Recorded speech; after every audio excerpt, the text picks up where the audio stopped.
Ladies and gentlemen, boys and girls, scholars, everyone, everywhere, the Innswood High School Humanities and Performing Arts Departments presents to you National Heritage Celebration under the theme Saluting Our Heroes, Safeguarding Our Legacy. This is the time of the year we seek to acknowledge our national and unsung heroes and heroines, political forefathers, athletes, artists, musicians, academics, security forces, civil servants, and frontline workers. Their contributions can never go unnoticed as we bask in a rich legacy exhibited through our cultural practices and customs, government system, educational system, and all other areas which they have impacted and continue to impact in our lives. Ladies and gentlemen, boys and girls, come on, let us take you on a journey.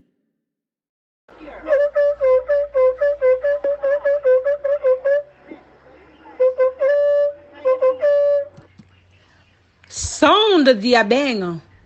The Right Excellent Nanny of the Maroons is Jamaica's only national heroine, and perhaps Portland's infamous native. No one knows exactly when she was born. She's an iconic figure. Nanny can be seen on our $500 bill note. She and other enslaved people sought freedom in the Blue and Jonquil Mountains. She was said to be the leader of the Maroons. She helped to free other enslaved Africans and waged a war against the British using the guerrilla warfare. Nanny today is a symbol of resistance and power. Sound the Abenga.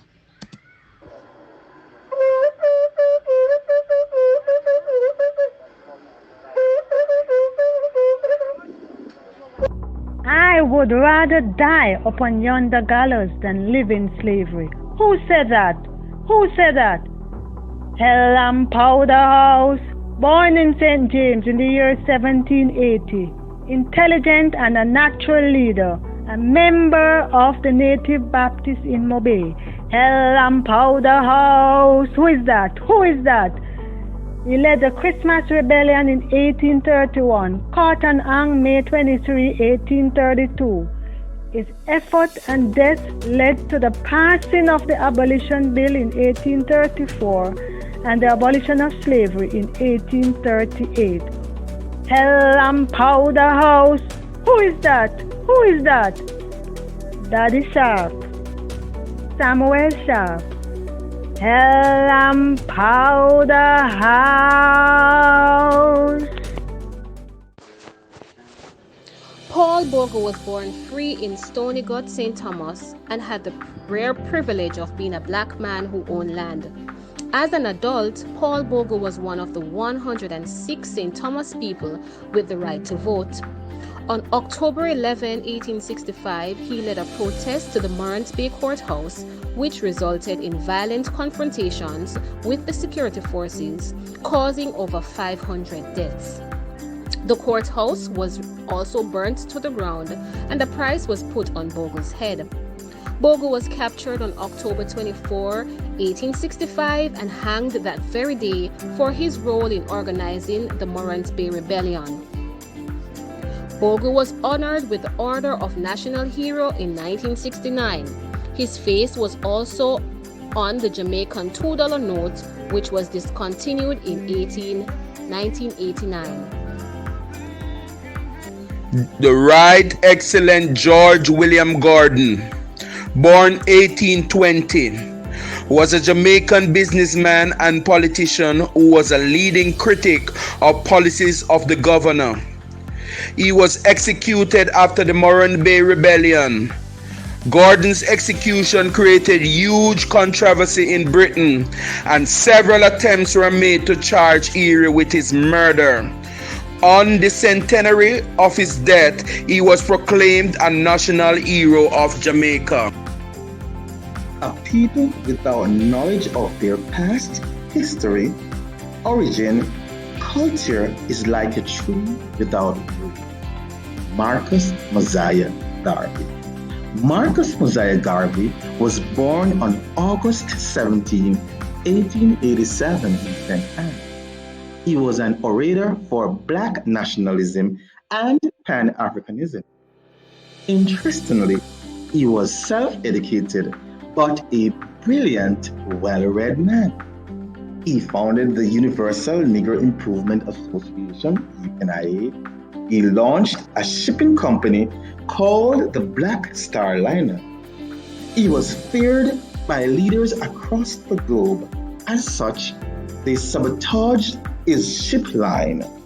On June 23, 1923, Garvey was convicted of fraud and sentenced to 5 years in prison. Later on, in 1927, he was released and deported to Jamaica.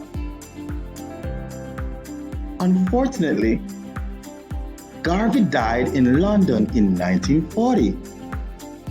And in 1964, his remains were exhumed and taken to Jamaica, where he was proclaimed Jamaica's first national hero. Sir William Alexander Bustamante, born 1884. He was Jamaica's first Prime Minister. He campaigned for workers' rights and he was imprisoned for standing up for his beliefs. He founded the Bustamante Industrial Trade Union, the first trade union in Jamaica. Later, he founded the Jamaica Labour Party.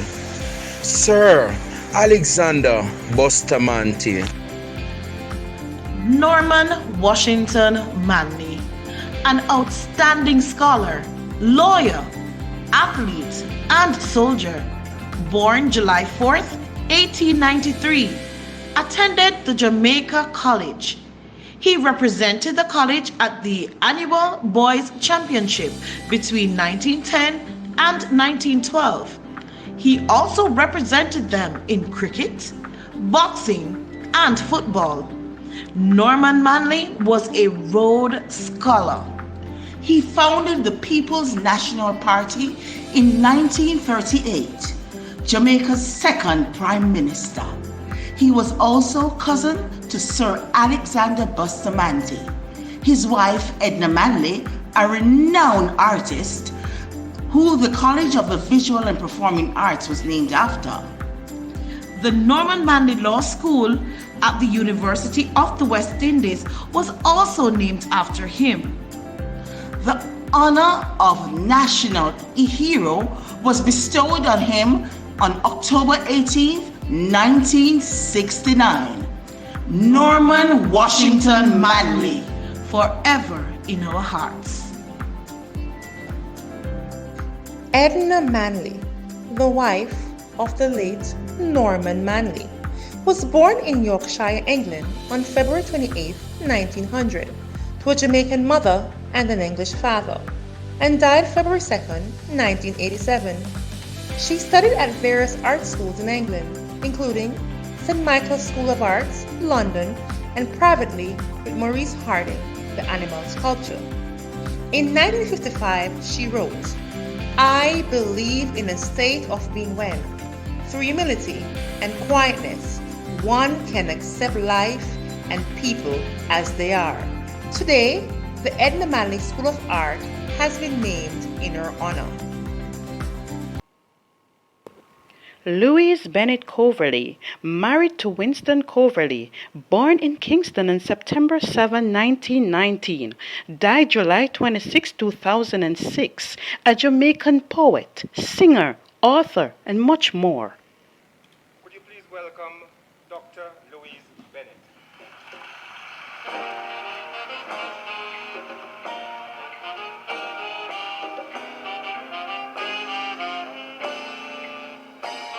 This long time, girl, me never see you.